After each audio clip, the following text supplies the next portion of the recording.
Hey everyone, with me today is my girl, Sally Miller, who is the founder of Besoul, and we are talking about one of my favorite topics in the world. But you must know, this was not always one of my favorite topics. As a matter of fact, it was one of my most frustrating topics because I was always very fascinated with meditation and all the neuroscience behind it and what it can do for your brain and your body and your mental clarity. And I would just see people who would be sitting with their eyes closed and looked like they were in complete bliss and zen. And I felt like every time I tried to meditate, I just could not get there. And so I felt like I was failing. And so I kind of started to not like meditation, not because I even understood what it would feel like to be in that state, but because I couldn't get to that state. And then I realized after many, many years that what I thought was supposed to be, what I thought I should expect things to feel like, weren't necessarily the truth. And so I developed this obsession at this stage of my life with meditation for the many, many benefits that it has given me and my brain and my productivity. And I also was of the belief too that I'm too busy to meditate. And now I'm too busy to not meditate. So total shift of perception. And I have my girl Sally here to give us some real knowledge, insight as to why it's so important, as to the various ways to go about it, how to break that belief system that I had that created such frustration, and so much more. So first, welcome, Sally. Hi, how are you? Great, fresh off of your trip from Ireland. Yes. Yeah. And so did you meditate the whole time you were in Ireland? I did. I meditated every day. I'm in the process of a live meditation challenge right now. So it's keeping me on my game. And I meditated every day there. The reason I ask is because so many people often let their habits that are so important to their foundation of well-being go to the wayside when they're not in their regular routine. And I'm like, no, that's when you need it the most. You need it the most when you're traveling and doing things like that. So I want to dive right into like one of the biggest misconceptions that I'm too busy to meditate. I know you hear it all the time. So let everybody know why you are too busy to not meditate.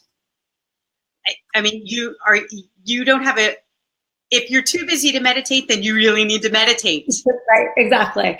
So what is the reason behind that? I mean, that's like a famous Buddhist saying, you know, if you don't have 20 minutes to meditate, you need an hour. Yes. So give everybody the science behind that and how it can really help people really clear the anxiety, the mental clutter, and actually become more productive when they're stressed out and totally maxed out. Meditation actually slows down time.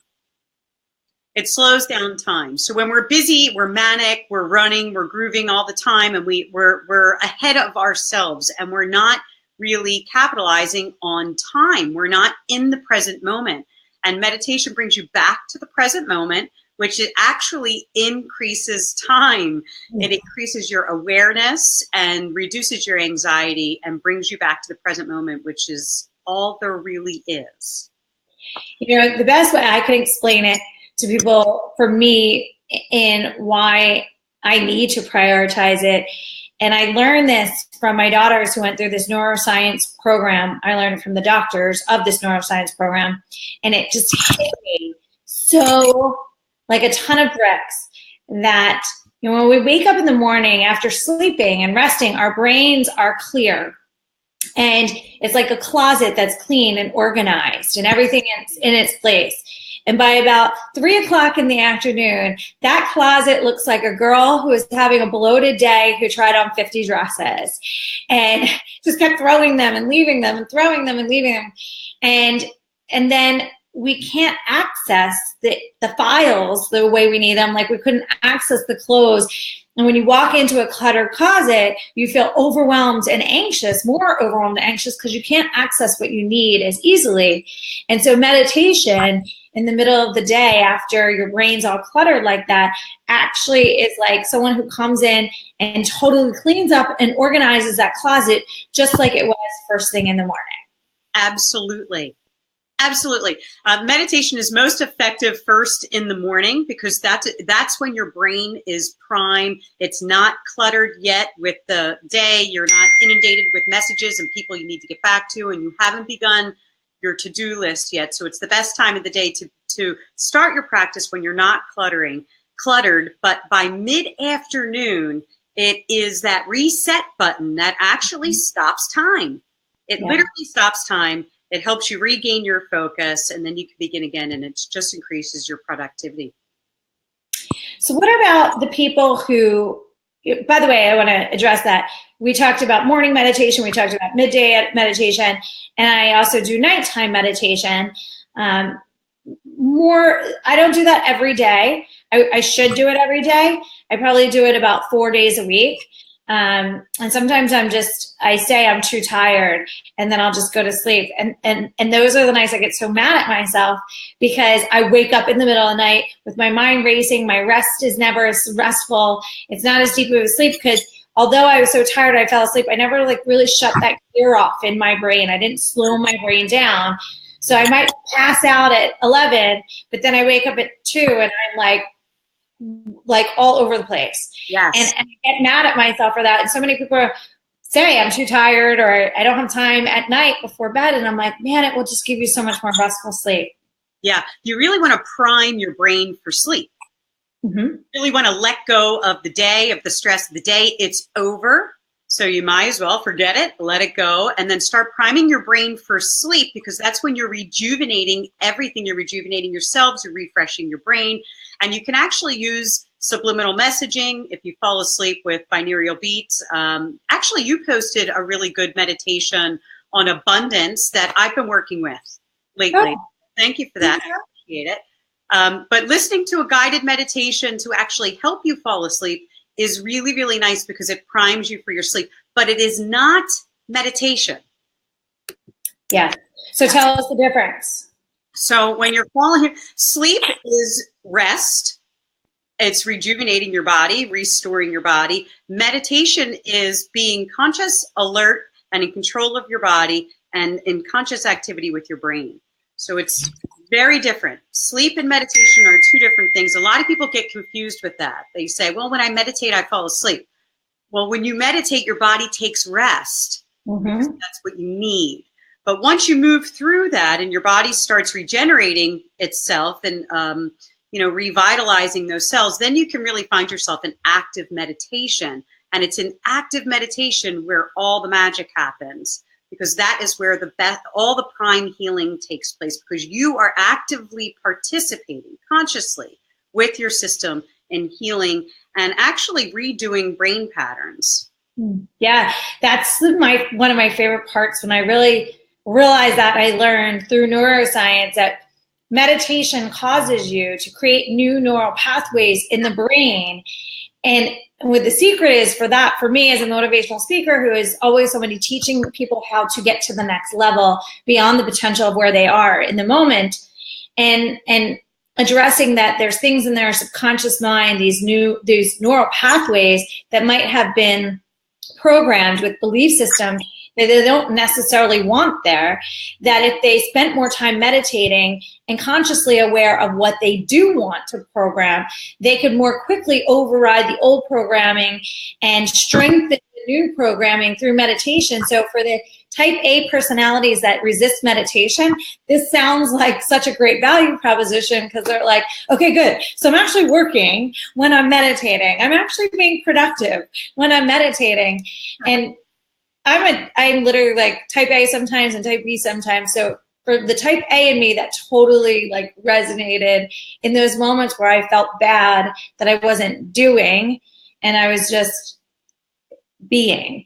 And it helps me value it a lot more. So I share that with people often to get people to understand the value. So before we go on, I just want to give a shout out for all of our friends that are watching. Jen Maruka's here, Alex Grant, Brian Duffy, big shout out. Julie's here. So I want to make sure everybody knows that we love you being here with us and sharing in the conversation. So, the other big objection for people is I've tried it and it doesn't work. Now, I'm sure there's a million people that have come into your studio that says, I've tried this and it doesn't work, and then you help them experience something different. So take us on that journey. Yeah, give me 3 breaths and I can change your whole viewpoint on that. Give me 3 breaths and we can shift your direction. We are going to give you 3 breaths right now. Everybody listening is going to give you 3 breaths right now. Okay, great. Okay, everybody listening, just get yourself in a comfortable position, because if you're uncomfortable, you're going to be thinking about how uncomfortable you are the whole time. So satisfy your brain, straighten your spine, drop your shoulders down away from your ears. Very important. Relax your jaw and actually pull your chin in to create better alignment. Relax your belly. Yes, relax your belly. Nobody cares. We tend to hold so much in our bellies. We're constantly giving our power away to everyone else. So relax your belly so that you can receive a full breath. And then close your eyes to turn your gaze inward. In meditation, it's important that you are aware that when you close your eyes, you're not shutting out the world. You're not shutting out your environment of where you are, because that actually creates resistance. And we want to acknowledge that chaos can be happening all around us, but we can still close our eyes, turn within, and find inner peace. So with your belly relaxed, begin to bring attention to your breath. And don't judge it. Don't try to change it. Just notice where you're breathing. If you're breathing from your upper chest or your belly, or you're not breathing at all, become aware.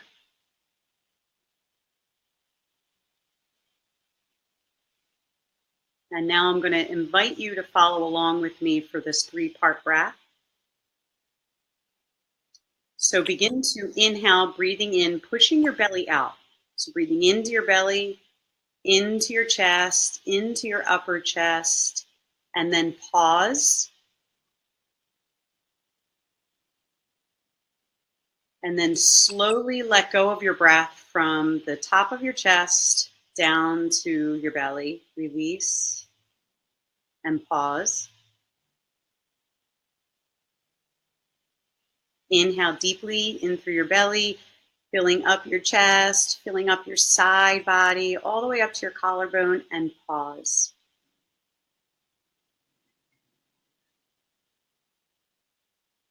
And very slowly and controlled, release your breath all the way down to the bottom of your belly, pulling your belly in, releasing that last pocket of air. Inhale one last time, foodless nutrition, fill up your lungs, fill up your side body, your back, all the way up to your collarbone until you can't get any more air in, and pause.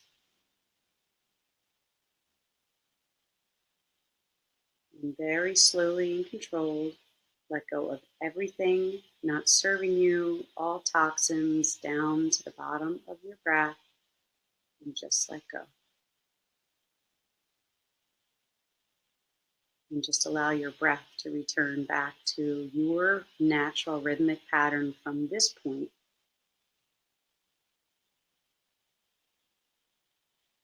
And just notice what you notice for a moment before you open your eyes. Notice how your body feels. Can you feel your own heartbeat?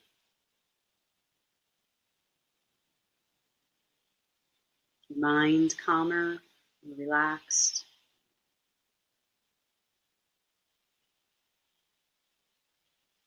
And you feel more connected to a deeper sense of self.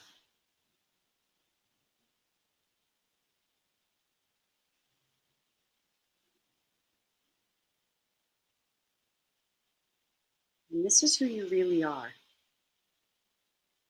You're really the observer behind your thoughts. But to get to that space, you can only access it through breath. So with gratitude for meeting yourself, you can slowly open your eyes and just return back to the moment. So I love that. I feel a lot less. I feel a lot less. I just feel more calm, grounded. Yes. And I also love how you pointed out to people that you are the observer of your thoughts, because so many people think their thoughts are their reality. They think their thoughts are the truth. And this is the thing that trips people up constantly in life, because you are the observer of your thoughts. And you can change those thoughts at any moment. You can change the emotion around those thoughts at any moment. And one of the fastest ways to do it, which you mentioned, is through breath. So we are a very oxygen deprived society. Often we are not focused on our breath at all.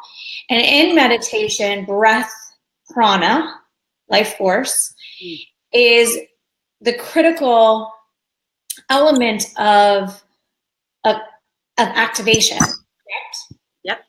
Yes. So can you talk about breath to people?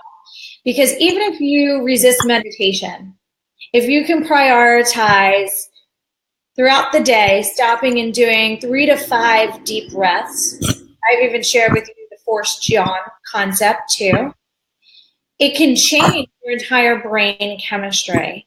So can you share with everyone a little bit more about breath and the importance of breath, and how just breathing, even if they don't want to go on the meditative journey and that's not where they're at yet, why breath can be so important? Well, breath is so important because you can't survive without it. You know, you are alive because you are breathing. So, and breath is also a big teacher. If we can really pay attention to breath, that's where we learn where we are in life. So if you notice that your breath is shallow, and most people are breathing from their upper chest, they're breathing very shallow. So, you know, that's a real sign of anxiety. That's a sign of not being grounded in your body, not accepting the present moment. But deep breaths, we often hear, what's the first thing you hear when somebody's having an anxiety attack? Deep breath. Take a deep breath. Take a deep breath. So there's that inner intelligence that we already have. It's innate in us that breath brings us life. Breath inspires us, right? But they're never much focused on the exhale. And the exhale is extremely important. It's as equally important as the inhale, maybe even more important, because on the exhale, you are detoxing. You're detoxing energy and toxins from your system, from your body. And your exhale is your body's highest form of intelligence of letting go. And you can even visualize that too. You had mentioned, okay, let go of whatever's not serving you. If you can just visualize letting go of that thought, or letting go of a person, or letting go of an experience, and literally leaving your space, your body, it can create such transformation of your energy very quickly. Very quickly. Very quickly. I always like to guide people. Well, I have an interesting theory on breath. I had an incredible breath teacher, Therese Jornlin, that had changed my life dramatically when I studied breath under her. And she taught me that breath is the most intimate partner you'll ever have in your entire life. You will never, ever, ever have a more intimate relationship. So you better develop it and learn it and understand it, because breath is life force energy. You know, whether it doesn't matter what you believe. Breath is not religious. Breath doesn't really care. It just is. And the same thing that we are breathing, this life force energy that's keeping us alive, is the same life force energy that is keeping the trees alive. The grass, your pets, we're all breathing the same thing. And this thing is sustaining our aliveness. So take a full, deep breath and become inspired. But also fully exhale your breath to the bottom of your breath and learn to let go. Because a huge problem that we have with sitting in meditation is first observing our breath, and then people get tripped up on, am I doing it right? Am I breathing right? You know, and then they don't exhale. They hold on to their breath, which really the holding on is holding on to old brain patterns. You are afraid, usually it's a fear-based brain pattern. You're afraid to actually release whatever it is you're holding on to, because then you step into a new space, and that's kind of undefinable.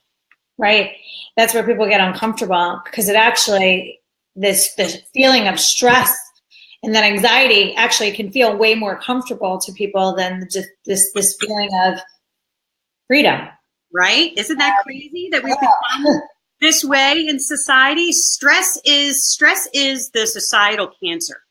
It is killing us. Yeah. Meditation is really the only answer. We have to get back to the basics. And getting back to the basics is simply breath back into your body and remembering who you are. So I started asking you this question before, and it was something that I dealt with in So Ego Tripping. And it's that mindset of I feel like I'm supposed to feel something. I feel like I'm supposed to, am I doing it right? And it causes frustration for people. I've heard so many people say, I just can't do it. And I said to them, what are you trying to do? Like, what expectation do you have?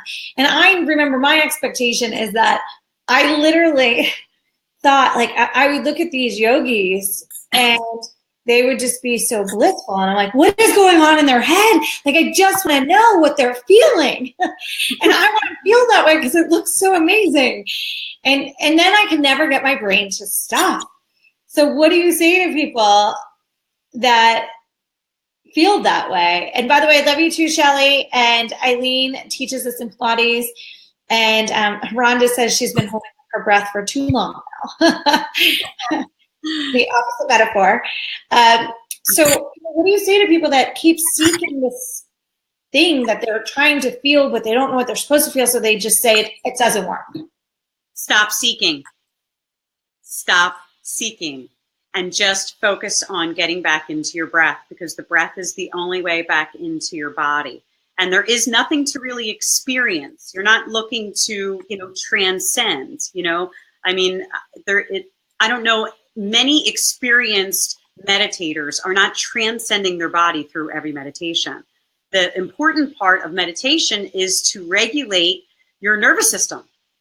That's why you do it. So we're really dropping in to calm the nervous system so that you can achieve higher states of consciousness. And higher states of consciousness doesn't necessarily mean you're going to levitate or you're going to start seeing the future or, any of these woo-woo things that seem to be wrapped around the ideas of meditation. Although there is a space in meditation that we are after. And I learned this through Deepak Chopra. When I went to the Chopra Center to study primordial sound meditation, which primordial sound meditation is using a mantra. And a lot of us have heard of mantra or affirmation, repetitive meditation. It's very, very powerful for retraining your brain and kind of giving your brain something to do by putting thoughts in a vehicle. Your brain wants something to do. So if you give it a mantra, it's very happy. You would like that, Jen. You read a mantra, it's busy, it's repeating this mantra, which is actually creating new neural pathways in your brain while you're repeating it. But while you're repeating the mantra during meditation, so for example, stay with me, everybody. We're getting a free course. You gotta dive in.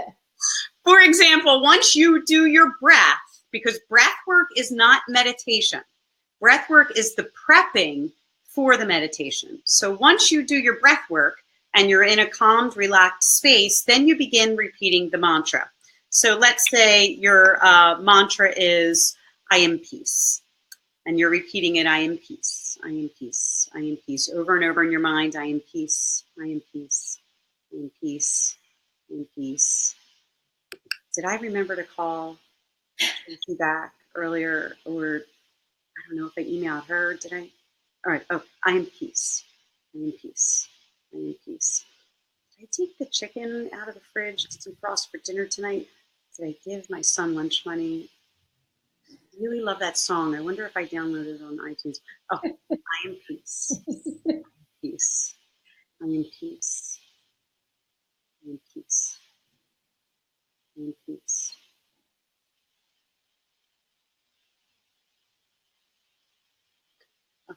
I am peace. I am peace. I am peace. So, did you see that little, you could hear my brain running of the to-do. Yeah, of course. What? And then you get back into it, and then your brain will go on again, and you'll write a novel, you'll sing a song, and then you'll come back, oh, the mantra, I am peace, I am peace. But did you notice that silence, that nothing? Yes. Yeah. That space is called the gap. At least that's what Deepak Chopra calls it, the gap. And just a millisecond spent in the gap is equivalent to a 30-minute nap to your body. Wow. So that is where all profound healing takes place in your body, because you are conscious and awake, but deeply, deeply relaxed. Yeah. Turn your volume down on your side because I'm getting feedback. You're getting feedback? Yeah. Okay, good. So, which means everyone at home is, by the way, Kira gave you a big shout out. Hi, Beanie. So the gap is what we're kind of seeking, right? Which is nothing. I mean, that brings things down a bit because most people are thinking, I need 30 minutes of the gap in order to be successful at this. No. I set your expectations, achievable. So 3 to 5 minutes of meditation in the morning, start with that. Of course, if you can sit for 30 minutes, that is wonderful. And you will really achieve incredible results. But if you can just breathe, if you start your day with nothing else but breathing, then you have fed your body foodless nutrition to begin your day. Yeah. So, you have this program called Mindfulness for Entrepreneurs, and a lot of people on here are entrepreneurs.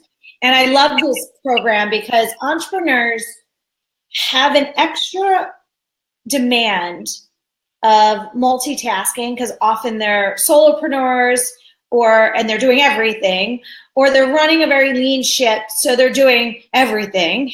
Yeah. And then on top of doing everything, they're also delegating some things.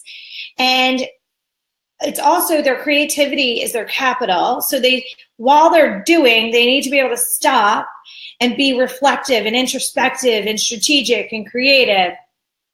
And so I love that you did this program because it's something that a lot of entrepreneurs are like, no, they're usually the ones going, no, I'm too busy to do this. Yes. But they really, really need it. So give me a little backstory of why you created this program and why it's important for entrepreneurs and can actually benefit everybody. I mean, entrepreneurs are the most stressed out people on the planet, really. And I know because I'm an entrepreneur. And it's funny, when I created my business, when I was creating Besoul, I was super stressed out. And here I was creating a business of spiritual life coaching and meditation. And I'm super stressed out. So I was really having a super anxious day. And I couldn't really get a hold of my breathing. I started to question everything like most entrepreneurs do when they have an anxiety attack. It's like they start questioning, what am I doing? Why am I doing this anyway? I'm wasting my time. I'm going to fail. All these crazy thoughts that go through our brain. And when I sat down to breathe and meditate and practice what I preach, I kept getting this message of relax, just be a soul. You're just a soul. You just have a mission. That's it. Everything else will work out. Just stay focused on the mission. Just be a soul. And for me, that was a huge aha wake-up call to remember that I have this enlightened idea. And I believe that entrepreneurs all have these enlightened ideas. They are change agents in the world. I often say that with entrepreneurs because you are a change agent. You have a creative, innovative idea that is to change the way that humans operate within the world. And it doesn't really matter what it is. The idea is to help humanity thrive better in whatever way that comes through you. It's your creative mission. But the problem is that the idea comes through and that's fun. It's creative. It gives you all this energy. It's inspiration, and then you need a website, and then you need a logo, and then you need bookkeeping, and then you need all these things that just totally take everything out of you. They deflate all the inspiration out of you. So it's very important for entrepreneurs to anchor into some type of meditation practice, whether it's just breath work, it's using affirmations or guided meditations to help them keep constantly re-inspiring themselves on their why. Why are you doing what you're doing?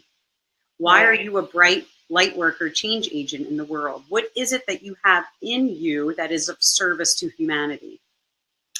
Instead of getting tripped up on the, I have to do this, I have to do that, the to-do list that freaks everyone out. Yeah. So what would you say for people who want to get started and maybe they can't come to Besoul because they live somewhere else in the world, and they want to have access to really start to make this a practice and feel accountable and feel inspired? Some people are like, I'm going to do it just like the gym. I'm going to do it every day. Okay, maybe I'll do it 5 days a week. Okay, next thing you know, they totally stop doing it. What would you say are some good resources or ways to stay accountable until somebody really recognizes the value so much that they don't want to not? A lot of people that work out maybe don't want to do it every day, but they recognize the value so much that they just do it every day. They can't not do it because it makes them feel bad. Yeah. What would you say is the same strategy to get people into that value system? Well, just like working out, it takes dedication. So you have to first commit that I am going to do this for myself, and this is going to benefit my well-being. It's going to benefit my purpose in the world, and it's going to benefit every single person that I interact with. My relationships will flourish, not just with myself, but with everyone around me when I take to a practice. So commit, number one. Committing, you can, if you're flying solo, I suggest downloading a meditation app. My favorite is Insight Timer, although there are many, many out there. So explore and find what works for you. Most of them have timers on them and a little journal so you can keep track of how long you're meditating. You can keep a nice log, and that's really important. Another thing, if you are flying solo, is set your timer on your phone. Set an alarm on your phone to go off in the morning, midday, early evening. And I usually like to put a little sentence with my timer that says, what are you thinking? Because it makes me pause and think, what am I thinking? And a lot of times my thoughts are manic. So at that point, I stop and I breathe. That's it. Finding an accountability buddy, joining a meditation group, dropping into a meditation studio is really important. I have a program, Meditation for Entrepreneurs, which is a 3-part series. That's really great. And then you can join our private Facebook group afterwards so that we can all share and keep each other accountable and share tools and resources together. That's really important. One of the other things you do that I want to plant a seed of suggestion is you do meditation for teens and tweens. Yes.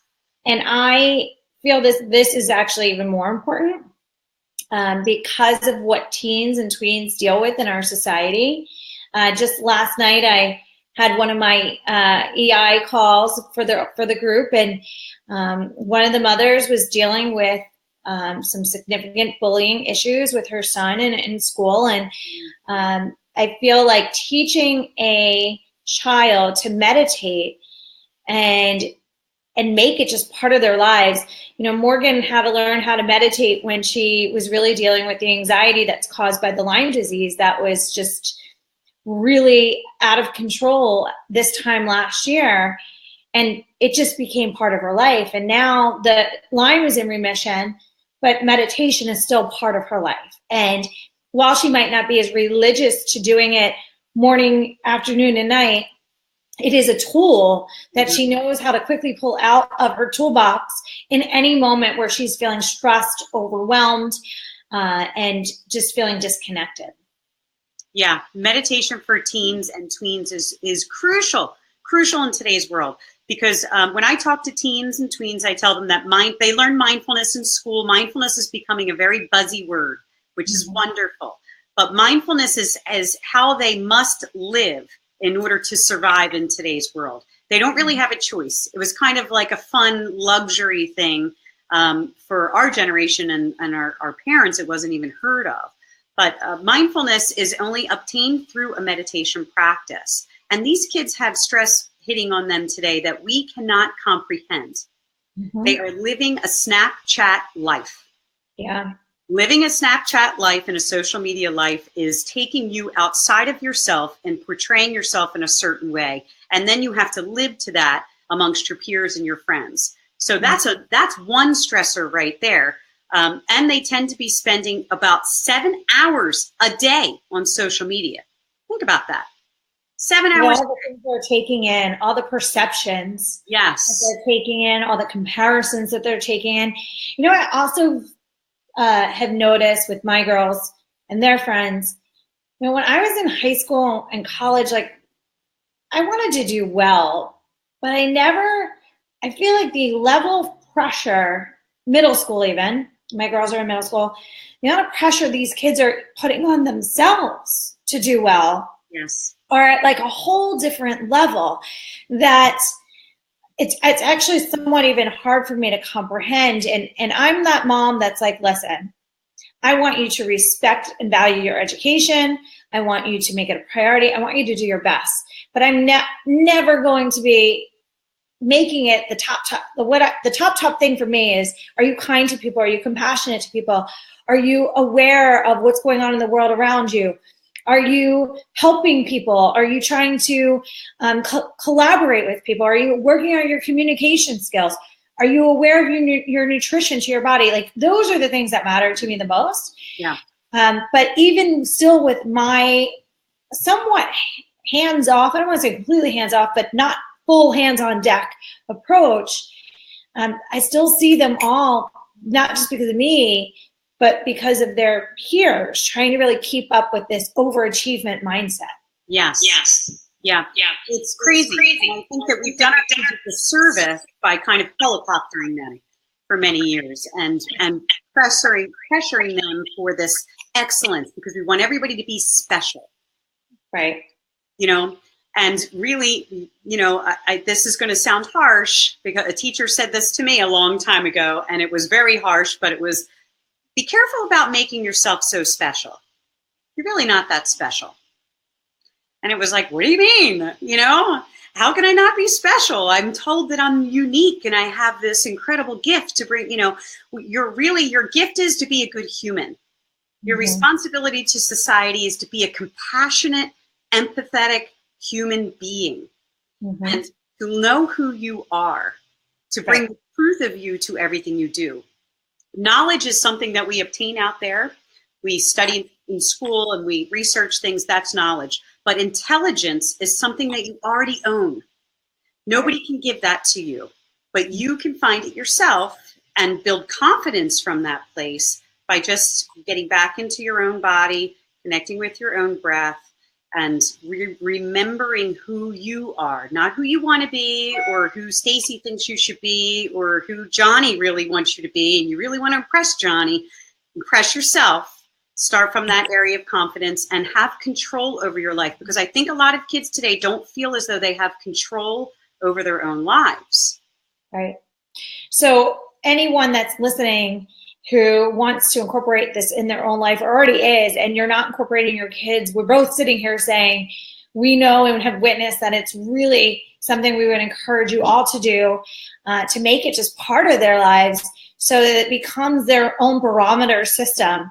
My daughter's guidance counselor, during the thick of all this, these issues last year with the Lyme disease, she would allow my daughter to leave the classroom when she was feeling like she was about to have this anxiety attack, to go into her office and meditate. And I said to the guidance counselor, I go, I hope that we soon get to a point where this is just part of like, you know, the mid-afternoon curriculum, like 20 minutes in meditation. And then, okay, great. Now our brains are going to work so much better for the rest of the afternoon. Like, isn't that what we're supposed to be doing? Our brains are supposed to be working. And so if we could just, all the kids could go meditate for 20 minutes in an environment that allows them to, even if they're not fully checked in, just be quiet and present, then we would have a ton of benefits from that. I know some schools are doing it. Yes. A lot of the private schools are doing it.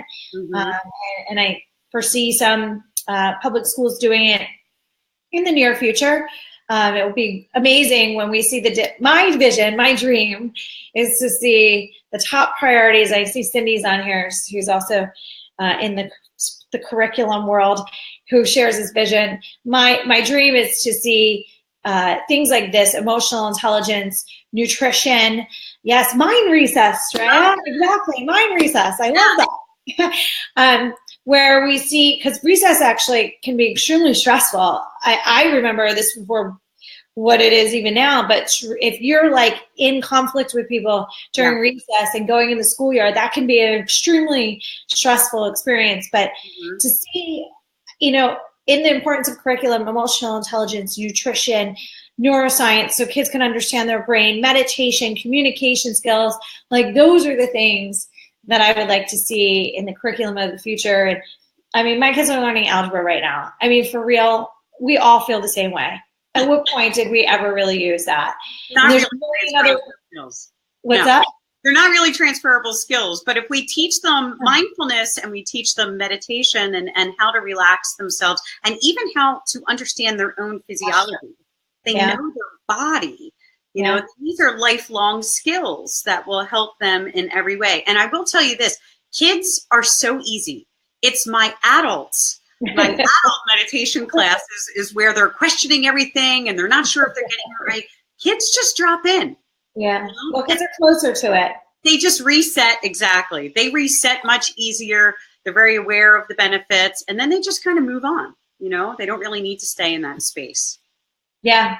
They get into the gap quickly. Yes. And then they can move on and get back to the gap more quickly. Well, thank you so much, Sally. I want to recognize your time. And for anyone that is near the Philadelphia area and Chadds Ford, Sally's awesome studio. It is like bliss there. It's just, you walk in and you want to like lay on a mat and just lay there and take a nap and smell all the scents that are going on. And then she even allows sometimes after some classes, women to indulge in some cocktails, just one. We have lots of women's circles. It's important to have places where you can congregate with like-minded people and socialize and just be real humans. Safe space, exactly. And if not, you can also check out, what's your website so everyone can check you out in your mindfulness and meditation course? Yes, they can check me out at besoulstudio.com. You can also follow me on Facebook, Besoul. Right now, I am in the middle of a meditation challenge where I post a gratitude challenge every single morning, and then I go live at 8 a.m. and do a live meditation with you every single day based upon the focus of gratitude for the day. So it's been really wonderful. So that's a good way to engage and get started on meditation and opening up to gratitude. Well, thank you for doing a little meditation exercise with us today. I'm sure everyone feels amazing and has some new ideas and maybe some new commitment to making meditation a practice, if not just some breath work even, and just becoming more mindful and aware of how you're feeling, why you're feeling that way. And thank you so much. Thank you. Thanks, everyone. Bye.